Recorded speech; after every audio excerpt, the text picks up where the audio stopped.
Welcome back. MLA സ്ഥാനം രാജിവെക്കേണ്ടതില്ലേ എന്നുള്ളതാണ് ചോദ്യം. ആ ചോദ്യത്തിലേക്ക് വരും മുമ്പ് നേരത്തെ സ്മൃതി സൂചിപ്പിച്ച ഒരു കാര്യത്തിലുള്ളൊരു എൻ്റെ പ്രതികരണം രേഖപ്പെടുത്തിക്കൊണ്ട് തുടങ്ങാം. പോലീസിന് ഇക്കാര്യത്തിൽ എന്ത് വീഴ്ചയാണ് സംഭവിച്ചതെന്ന് എനിക്ക് മനസ്സിലാവുന്നതേയില്ല സ്മൃതി. 8ാം ദിവസമാണ്, പക്ഷേ 7 ദിവസവും അയാൾ കഴിഞ്ഞിരിക്കുന്നത് കോൺഗ്രസ് ഭരിക്കുന്ന കർണാടകയിലാണ്. കേരള പോലീസിൻ്റെ ജൂറിസ്ഡിക്ഷൻ അങ്ങ് ഹോസ്ദുർഗ് അല്ലെങ്കിൽ കാസർഗോഡ് മുതൽ തിരുവനന്തപുരം വരെയാണ്. അതിൽ കർണാടക ഉൾപ്പെടുന്നില്ല. തമിഴ്നാട് പോയപ്പോൾ തമിഴ്നാട് പോലീസിന് സഹായം തേടിയിരുന്നല്ലോ. പോലീസ് എത്തുന്നതിന് മുൻപ് കർണാടകയിലേക്ക് പോയത് കർണാടകയിലെ ഒരു യുവ നേതാവിന്റെ യൂത്ത് നല്ല മറുപടിയായി കേട്ടോ. കാരണം കേരള പോലീസിന് കേരളം വിട്ട് അങ്ങോട്ടേക്ക് ഒരു സ്ഥലത്തും തെരച്ചിൽ നടത്താനുള്ള കഴിവില്ല എന്നുള്ളതല്ല. ഒരു സംസ്ഥാനത്ത് അധികാരമുള്ള ഒരു പാർട്ടി കേരളത്തിലെ ഒരു യുവ നേതാവ് എന്ന് പറയുന്ന ഒരു സെക്ഷൽ പ്രെഡേറ്ററെ ഒളിപ്പിക്കാൻ ശ്രമിച്ചാൽ കേരള പോലീസിന് എന്ത് ചെയ്യാൻ പറ്റും? അയാൾ കപ്പത്തോട്ടത്തിനിടയിലൂടെയും അവിടുത്തെയുള്ള തോട്ടങ്ങളിലൂടെയും ഓടുകയായിരുന്നു. ഇന്ന് പിടിച്ചിരിക്കുന്നത് 2 പേരെ, ഒരാൾ ബോസും ഒരാൾ സഹായിയും. 2 പേരും അയാൾ കുളിസ്ഥാപനങ്ങൾ ഒഴിച്ചു കൊടുത്ത ആളാണ്. കിട്ടുന്ന വിവരമനുസരിച്ച് കർണാടകയിലെ ഒരു മുതിർന്ന കോൺഗ്രസ് നേതാവിൻ്റെ മകനായ യൂത്ത് കോൺഗ്രസ് നേതാവിൻ്റെ പൂർണ്ണമായിട്ടുള്ള സംരക്ഷണ വലയത്തിലായിരുന്നു എന്നാണ് മനസ്സിലാക്കാൻ സാധിക്കുന്നത്. പുറത്തിറങ്ങിയാൽ കേരള പോലീസ് പൊക്കിയ ചരിത്രമുണ്ട് കേരള പോലീസിന്. വെണ്ടിച്ചോറ് മുതൽ ഇങ്ങോട്ട് ഗോവിന്ദച്ചാമ വരെ പൊക്കാമെങ്കിൽ രാഹുൽ മാങ്കൂട്ടത്തിലൊന്നും അത്ര വലിയ പ്രശ്നമല്ല. പക്ഷേ പൊളിറ്റിക്കലായിട്ടുള്ള പേട്രണേജ് കൊടുക്കാതിരിക്കണം രാഹുൽ മാങ്കൂട്ടത്തിന് കർണാടക സർക്കാർ. ഇന്നിപ്പോൾ ചെയ്തിരിക്കുന്നത് അതാണെന്ന് ഞാൻ മനസ്സിലാക്കുന്നത്. ലഭിച്ചിരിക്കുന്ന പിന്തുണ മുഴുവൻ രാഷ്ട്രീയ സ്വാധീനത്തിന്റെ ബലത്തിലാണ്. അത് തന്നെയാണ് കേരളത്തിൽ മുങ്ങിയത്. എപ്പോഴാണ് പൊതുപരിപാടിയിൽ നിന്ന് മാറുന്നു. അയാൾ അവിടെ നിന്ന് തമിഴ്നാട്ടിലേക്ക് കടക്കുന്നു. എങ്ങനെ അറസ്റ്റ് ചെയ്യുന്നു പറയുക? നിലവിൽ വന്നിരിക്കുന്നതനുസരിച്ച് FIR ഇട്ട് കഴിഞ്ഞ് അയാൾ അവിടെ നിന്ന് മുങ്ങുകയാണ്. അതിനുശേഷം അയാൾ കർണാടകയിൽ കഴിഞ്ഞ 3-4 ദിവസമായി നമ്മൾ തന്നെ റിപ്പോർട്ട് ചെയ്യുന്നു.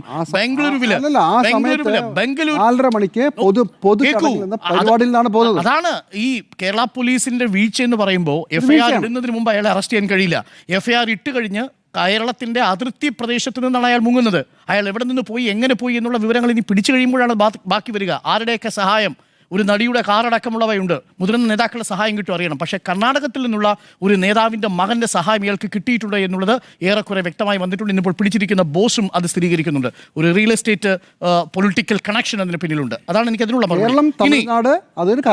കർണാടകയിലാണ് അയാൾ കഴിഞ്ഞിരിക്കുന്നത്. ജിമ്മി, കർണാടകയിൽ ഇൻഫ്ലുവൻസ് എന്തിനാണ് ഇയാൾ കൊടുത്തിരിക്കുന്നത്?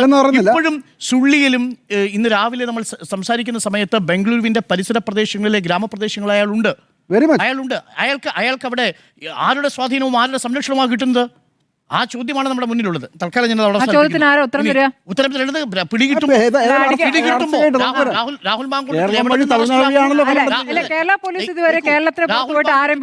രാഹുൽ മാങ്കൂട്ടത്തിൽ എവിടെ നിന്ന് അറസ്റ്റിലാവുന്നു, എവിടെ നിന്ന് പിടികൂടുന്നു എന്നതിന് കഴിഞ്ഞതിന് ശേഷം നമുക്ക് അതിലേക്ക് വരാം. അതിനു മുൻപ് MLA സ്ഥാനം രാജിവെക്കണം. 8 ദിവസമായല്ലോ. MLA സ്ഥാനം 8 ദിവസമായി. എങ്ങനെയാണ് നിങ്ങളൊരു നേതാവിനെ സംരക്ഷിച്ചു പിടിക്കാൻ ഒരു രാഷ്ട്രീയ പാർട്ടിയുടെ സംവിധാനം തീരുമാനിച്ചാൽ ബുദ്ധിമുട്ടാന്നേ. പക്ഷെ ഗോവിന്ദചാമിക്ക് അതില്ല, ബണ്ടിച്ചോറിന് അതില്ല. പക്ഷേ ഇവിടെ ഈ പെർവേർട്ടിന് ഒരു പൊളിറ്റിക്കൽ സ്വാധീനമുണ്ടായിരുന്നു. ആ സ്വാധീനമാണ് ഇതാ ഈ നിമിഷം വരെയും. അതുകൊണ്ടാണ് ഇതിനകത്ത് കോൺഗ്രസിന് വലുതായിട്ട് അഭിമാനിക്കാനില്ല എന്ന വാദമാണ് എനിക്കുള്ളത്. ഇന്നിപ്പോൾ കോൺഗ്രസ് അഭിമാനിക്കുന്നുണ്ടല്ലോ. ഇത് മാതൃകാപരമായ തീരുമാനമാണ്. നിയമസഭയിൽ 2 MLA ഇരിപ്പുണ്ട്. എന്താ തീരുമാനം? എൽദോസ് കുന്നപ്പള്ളി റേപ്പ് കേസിലെ പ്രതി, അക്യൂസ്ഡ് അല്ലേ. മറ്റേ 2ാമത്തെ MLA പേര് വിൻസെന്റ്, കോവളത്തു നിന്ന് വന്നതാ. ആരോപണം ഉയർന്നതിന് ശേഷവും സീറ്റ് കൊടുത്തു. ഇതാണോ കോൺഗ്രസിന്റെ തീരുമാനം? അപ്പോൾ റേപ്പിലെ അക്യൂസ്ഡ് ആയിട്ടുള്ള ആളുകൾക്ക് ഈ പാർട്ടി യാതൊരു പരിഗണനയും നൽകുന്നില്ലെങ്കിൽ എങ്ങനെയാണ് എൽദോസ് കുന്നപ്പള്ളി എവിടെ ഇരിക്കുക? എങ്ങനെയാണ് അവിടെ വിൻസെന്റ് ഇരിക്കുക? ഈ 2 പേരെയും നിയമസഭയിൽ വെച്ചുകൊണ്ട് നിങ്ങൾക്കത് പറയാൻ കഴിയില്ല. മുകേഷിൻ്റെ കാര്യത്തിൽ ഇടതുപക്ഷവും മറുപടി പറയണം. പക്ഷേ മുകേഷ് പാർട്ടി മെമ്പർ അല്ല. അയാൾ പാർട്ടി ചിഹ്നത്തിൽ മത്സരിച്ച സ്വതന്ത്രനാണ്. അയാളെ പാർട്ടിയിൽ നിന്ന് പുറത്താക്കാൻ കഴിയില്ല. MLA സ്ഥാനം രാജിവെക്കണമോ എന്നുള്ളത് ആ പാർട്ടി തീരുമാനിക്കേണ്ടതാണ്. എന്റെ അഭിപ്രായത്തിൽ ഈ 3 പേരും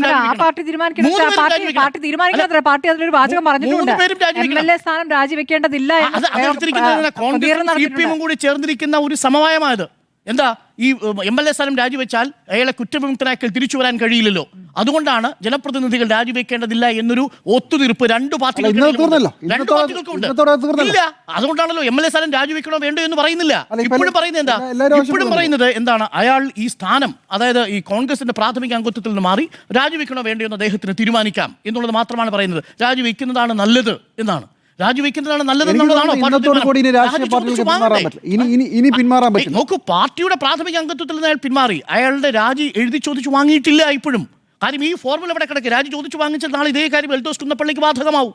ഇതേ കാര്യം ആർക്ക് ബാധകമാകും? വിൻസെന്റിന് ബാധകമാകും. ഇത് രണ്ടും ബാധകമാകാത്തതുകൊണ്ട് അതുകൊണ്ട് കോൺഗ്രസ് അത്ര വലിയ അഭിമാനം ഇന്നത്തെ തീരുമാനത്തിലുണ്ടെന്ന് ഞാൻ കരുതുന്നില്ല. ഒന്ന്.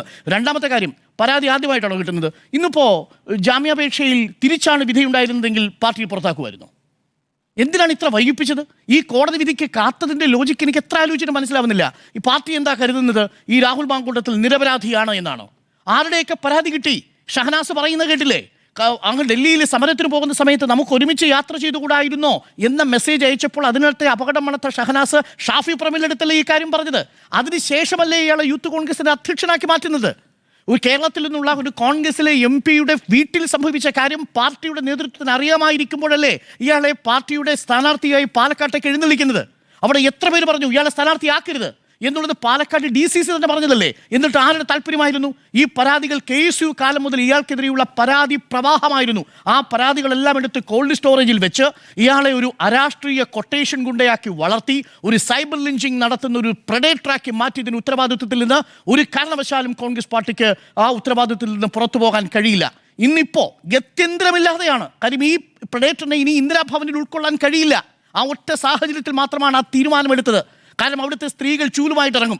ആരൊക്കെയാ ഈ വന്നിരിക്കുന്ന പ്രതികരണങ്ങൾ? ആദ്യഘട്ടത്തിൽ ഈ ഒരു തെളിവിൻ്റെയും കണിക പോലും ഇല്ലാതെ പെൺകുട്ടികൾ ഒരുമിച്ച് വന്ന് പറഞ്ഞില്ലേ ഇയാളെ പുറത്താക്കണം എന്നുള്ള അഭിപ്രായം? അവരെ ഈ സൈബർ ലിഞ്ചിങ്ങിന് വിട്ടുകൊടുക്കുകയില്ലേ ഈ കോൺഗ്രസിന്റെ നേതൃത്വം ചെയ്തത്? ആ തീരുമാനം പുല്ലുവിലയല്ലേ കൊടുത്തത്? പുല്ലുവില. കേരളത്തിലെ സ്ത്രീകളുടെ പ്രതികരണത്തിന്, കേരളത്തിലെ വനിതാ നേതാക്കളുടെ പ്രതികരണത്തിന് അതിൻ്റെ ഉത്തരവാദിത്വം ആർക്കാ? എന്നിട്ട് UDF കൺവീനർ എന്താ വന്ന് പറഞ്ഞത്? ആ ശബ്ദരേഖ ആണോ എന്നുള്ളതാണ്. കേരളം കണ്ട ഏറ്റവും വലിയ അശ്ലീലമായ പരാമർശമായിരുന്നില്ലേ അത്? ഇപ്പോൾ ആ അടൂർ പ്രകാശിന് UDF കൺവീനർ തള്ളിപ്പറയേണ്ടി വരുന്ന സാഹചര്യമല്ലേ? ഇതെല്ലാവർക്കും അറിയാവുന്ന കാര്യമല്ലേ? അതുകൊണ്ട് ഇക്കാര്യത്തിൽ അധികമൊന്നും തന്നെ അഭിമാനിക്കാനില്ല എന്നുള്ളതാണ്. എനിക്കൊരു കാര്യം കൂടി പറയേണ്ടതുണ്ട്.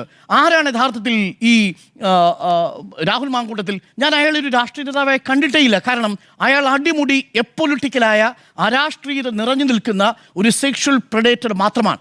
രാഷ്ട്രീയം അയാൾക്ക് ആ സെക്ഷൽ പ്രെഡേറ്ററായിട്ടുള്ള അയാളുടെ ക്രിമിനൽ ബുദ്ധിക്ക് വിളയാടാനുള്ളൊരു ഇടം മാത്രമായിരുന്നു. ഇയാൾ ഇതല്ല. ഇയാൾ ബിസിനസ് ചെയ്തിരുന്നെങ്കിൽ ബിസിനസ്സിലും ഇത് സംഭവിക്കുമായിരുന്നു. അതതിൻ്റെ ഒരു മറ മാത്രമാണ്. ഇയാൾ രാഷ്ട്രീയമായി ആണ് എന്ന് പറയാനുള്ള കാരണം എന്താണ്? ഇയാളുടെ ഉള്ളിലുണ്ടായിരുന്ന എന്താ? പിണറായി വിരുദ്ധതയും മാർക്സിസ്റ്റ് വിരുദ്ധതയും. ഒരു കാലഘട്ടത്തിൽ നമ്മൾ പറയും കേരളത്തിലെ കോൺഗ്രസ്സുകാർക്കെല്ലാം മാർക്സിസ്റ്റ് വിരുദ്ധതയുണ്ട്. അത് വളരെ കൃത്യമായ രാഷ്ട്രീയ അടിസ്ഥാനത്തിലുള്ളതാണ്. അതിനെ നിശ്ചയിച്ചിരുന്ന ഒരുപാട് കാരണങ്ങളുണ്ട്. അതിവിടുത്തെ സാമൂഹിക ബന്ധങ്ങൾ നിശ്ചയിച്ചിട്ടുണ്ട്. ലാൻഡ് റിഫോം മുതൽ ഭൂപരിഷ്കരണം മുതൽ ഇങ്ങോട്ടുള്ള പദ്ധതികളുടെ ഉപഭോക്താക്കളായവർ, അതിൻ്റെ ഗുണഭോക്താക്കൾ അല്ലാതായി മാറിയവർ, കാലാകാലങ്ങളിലായിട്ട് അത്തരത്തിലുള്ള ചിന്തകൾ വെച്ച് പുലർത്തിയിരുന്ന മനുഷ്യരൊക്കെ കേരളത്തിൽ മാർക്സിസ്റ്റ് വിരുദ്ധരെ മാറിയിട്ടുണ്ട്. അവരുടെയൊക്കെ ഒരു വലിയ പിന്തുണ കോൺഗ്രസിന് എല്ലാ കാലത്തും കിട്ടിയിട്ടുമുണ്ട്. പക്ഷേ ആ കോൺഗ്രസ് നേതാക്കൾ ആരും അന്ധമായ രീതിയിലുള്ള ഏതെങ്കിലും നേതാവിനോടുള്ള വിരുദ്ധത കാണിച്ചവരല്ല. തിരിച്ചും കാണിച്ചിട്ടില്ല കേട്ടോ.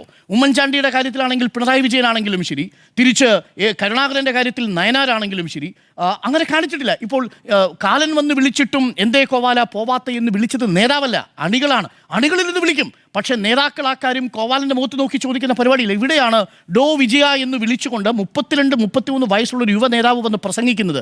നോക്കൂ, കേന്ദ്ര സർക്കാരിനെതിരെ ഒരു ചെറുവിരലനക്കാത്ത യൂത്ത് കോൺഗ്രസിൻ്റെ നേതാവാണ് ഇവിടെ പിണറായി വിജയനെതിരെ സമരം ചെയ്യാൻ പോകുന്നത്. ഞാൻ പിണറായി വിജയനെതിരെ സമരം ചെയ്യുന്നതിനെ കുറിച്ചല്ല, അതിന് സ്വീകരിക്കേണ്ട രാഷ്ട്രീയ പക്വതയും പ്രതികരണത്തിലെ ഉള്ളടക്കവും ഈ മനുഷ്യന് ഇല്ലായിരുന്നു എന്നുള്ളതാണ്. വാളയാറിൽ സമരം ചെയ്യുന്ന ഒരു അമ്മയുമായിട്ട് പോയി കണ്ട കൂടിക്കാഴ്ച മുതൽ ഇങ്ങോട്ട് എത്രയെത്ര ഇൻസ്റ്റൻസസ് എടുത്ത് പറയാൻ കഴിയും. അപക്വമായ എത്രയോ നിലപാടുകളിലൂടെയാണ് ഈ ചെറുപ്പക്കാരൻ മുന്നോട്ട് പോയത്. അതിൻ്റെ ഏറ്റവും ഒടുവിലത്തെ കാര്യമായിരുന്നു ഈ പൊതിച്ചോറിനെ കുറ്റം പറഞ്ഞുകൊണ്ടുള്ള കാര്യം. അവിടെയാണ് ആ മനുഷ്യൻ്റെ മുഖം മൂടി പൂർണ്ണമായിട്ടും അഴിഞ്ഞു വീണത്.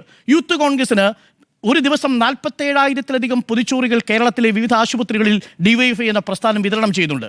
ആ പ്രസ്ഥാനത്തിൻ്റെ ബാക്കി എല്ലാ കാര്യങ്ങളെക്കുറിച്ച് നമുക്ക് പിന്നീട് ചർച്ച ചെയ്യാം. പക്ഷേ ഈ വിഷയത്തിൽ അന്താരാഷ്ട്ര മാധ്യമങ്ങൾ പോലും അംഗീകരിച്ച വിഷയത്തിൽ കേരളത്തിൽ ഏതെങ്കിലും ഒരു മുതിർന്ന കോൺഗ്രസ് നേതാവ് DYFI പരിഹസിച്ചിട്ടുണ്ടോ? ഇല്ലല്ലോ. രമേശ് ചെന്നിത്തല പറഞ്ഞിട്ടുണ്ടോ? VD സതീശൻ പറഞ്ഞിട്ടുണ്ടോ? എന്നിട്ടും ഈ ചെറുപ്പക്കാരൻ പറഞ്ഞ വാചകം എന്താണെന്നറിയോ?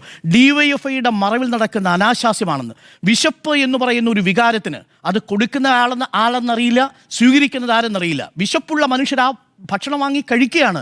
അത് കൊടുക്കുന്നയാൾക്ക് ഒരു നേട്ടവുമില്ല. ആ വിശപ്പ് മാറുന്ന മനുഷ്യൻ്റെ ഉള്ളിൽ നിന്ന് വരുന്ന ഒരു കണ്ണീരും പുഞ്ചിരിയും കൂടിക്കലർന്നൊരു അനുഭവമല്ലാതെ അതിനൊന്നും കൊടുക്കാൻ കഴിയുന്നില്ല. ഞാൻ മനസ്സിലാക്കുന്നത് കേരളത്തിൽ നിന്നല്ല, ഏറ്റവും മികച്ച യുവജന സംഘടനകളുടെ പരിപാടികളിൽ ഒന്ന് തന്നെയാണ് ഈ പൊതിച്ചോറ്. അതിന് രാഷ്ട്രീയ ഭേദം ഇന്നേ തന്നെ അംഗീകരിക്കേണ്ട വിഷയമാണ്. അതിനെ അനാശാസ്യം നടക്കുന്നു അതിൻ്റെ മറവിൽ നിന്നാണ് ഈ ചെറുപ്പക്കാരൻ പറഞ്ഞത്. എന്നിട്ട് ചെറുപ്പക്കാരെ ഏറ്റെടുത്തൊരു പ്രോജക്റ്റ് ഉണ്ടല്ലോ, വയനാട്ടിലെ ഈ വീട് വെച്ച് കൊടുക്കുന്ന പരിപാടി. എന്തായി വയനാട്ടിലെ വീട് വെച്ച് കൊടുക്കുന്ന പരിപാടി? ഒരു വീട് ഏറ്റെടുക്കാൻ പറ്റിയിട്ടുണ്ടോ? ആ വയനാട്ടിലെ ഒരു സ്ഥലം ഏറ്റെടുക്കാൻ പറ്റിയിട്ടുണ്ടോ? അവിടുത്തെ സാധാരണക്കാരുടെ മനുഷ്യരുടെ കണ്ണീരൊപ്പാൻ വേണ്ടി പോയപ്പോൾ പൂത്ത റൊട്ടി കൊടുത്തു എന്ന പേരിൽ വിവാദമുണ്ടാക്കിയ മഹാനാണ് ഇയാൾ. അടിമുടി അരാഷ്ട്രീയതയാണ്. ആകെ മുൻപിലുള്ളത് എന്താ? ഒരു ശത്രുവിനെ പ്രതിഷ്ഠിച്ച് ഒരു ഗുണ്ടാ സംഘത്തെ ഒപ്പം കൊണ്ടുപോകുന്ന ഒരു എപ്പൊളിറ്റിക്കൽ ഗാങ്സ്റ്റർ മാത്രമാണ് ഈ രാഹുൽ മാങ്കൂട്ടത്തിൽ. അതിനും അപ്പുറത്തേക്കുള്ള രാഷ്ട്രീയ ഉൾക്കാഴ്ച രാഹുൽ മാങ്കൂട്ടത്തിൽ ഉണ്ടായിരുന്നില്ല. അതുകൊണ്ടാണ് രാഹുൽ മാങ്കൂട്ടത്തിനെ പാലക്കാട് കൊണ്ടുവന്ന് മത്സരിപ്പിക്കാൻ വരുമ്പോൾ അതിന് പിന്തുണയുമായിട്ട് എത്തിയിരുന്നവരും ഇതേ സ്വഭാവമുള്ളവരായിരുന്നു.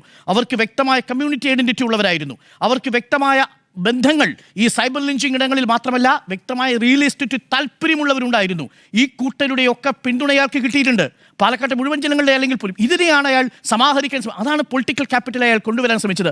ആ പൊളിറ്റിക്കൽ ക്യാപിറ്റൽ അയാൾക്ക് കിട്ടിയപ്പോൾ പാലക്കാട്ടെ ജനങ്ങൾ ആ സമയത്ത് വിധി എഴുതിയപ്പോൾ ആ പൊളിറ്റിക്കൽ ക്യാപിറ്റൽ ഉപയോഗിച്ച് അയാൾ ആദ്യം ചെയ്തത് എന്താ?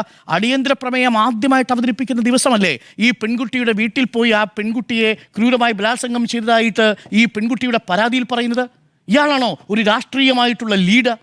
ആ അടിയന്തരാവസ്ഥയുടെ അടിയന്തര പ്രമേയം അവതരിപ്പിച്ച് ആദ്യം ഇയാൾ പോകുന്നത് ഈ പെൺകുട്ടിയുടെ വീട്ടിലേക്കാണ്. അവിടെ വെച്ചാണ് ഈ കുട്ടി ഗർഭിണിയായ ഈ കുട്ടിയെ വീണ്ടും ബലാത്സംഗം ചെയ്യുന്നതും അതിനെ തുടർന്നാണ് അത് റേപ്പായിട്ട് മാറുന്ന സാഹചര്യം ഉണ്ടാകുന്നതും. അതുകൊണ്ട് രാഹുൽ മാങ്കൂട്ടത്തിലെ ആഘോഷിച്ചവർക്ക് ഇതൊരു വലിയ തിരിച്ചടിയാണ്. പക്ഷേ ഇപ്പോഴും രാജ്ഭവൻ ഉണ്ണിത്തൻ പറയുന്നത് പോലെ ഈ സൈബർ ലിഞ്ചിങ് നടത്തുന്ന ഈ സൈബർ ഗുണ്ടകളുണ്ടല്ലോ, ആ സൈബർ ഗുണ്ടകളുടെ നേതൃത്വത്തിൽ നിങ്ങൾക്ക് നേതാവാകാൻ കഴിയും കുറച്ച് കാലത്തേക്ക് മാത്രം. പക്ഷേ ഉൾക്കാഴ്ചയുള്ള രാഷ്ട്രീയമില്ലെങ്കിൽ സൈബർ ഗുണ്ടകളുടെ പുറത്ത് നിങ്ങൾ ആവുന്ന രാഷ്ട്രീയ നേതാവ് ഒരു പപ്പു യാദവിൻ്റെ ഇമേജ് ആയിരിക്കും നിങ്ങൾ ഉണ്ടാവുക. അത് നോർത്ത് ഇന്ത്യൻ രാഷ്ട്രീയത്തിൽ ഏറെക്കുറെയൊക്കെ ഇത് വിജയിച്ചിട്ടുണ്ടാവും. പക്ഷേ കേരള രാഷ്ട്രീയത്തിൽ ഇത് വിജയിക്കില്ല എന്നതിൻ്റെ ഒരു ഓർമ്മപ്പെടുത്തൽ കൂടിയാണ് ഈ വിധി എന്നാണ് ഞാൻ മനസ്സിലാക്കുന്നത്. അതുകൊണ്ട് രാഹുൽ മാങ്കൂട്ടത്തിൽ ഒരു പൊതുസേവന രംഗത്ത് നിന്നും എന്നേക്കുമായി മാറുക, പകരം അദ്ദേഹത്തിൻ്റെ ഈ ബ്രീഡിംഗ് ഫെറ്റിഷിസം അടക്കമുള്ള പെർവേഷൻസിന് ഒരു ചികിത്സ തേടുക എന്നുള്ളതാണ് ഈ ഘട്ടത്തിൽ ഏറ്റവും അനുയോജ്യമായ കാര്യം. കോടതിയുടെ ട്രീറ്റ്മെൻറ്റും ഒപ്പം ഒരു മെഡിക്കൽ ട്രീറ്റ്മെൻറ്റും രാഹുൽ മാങ്കൂട്ടത്തിൽ അർഹിക്കുന്നുണ്ട്.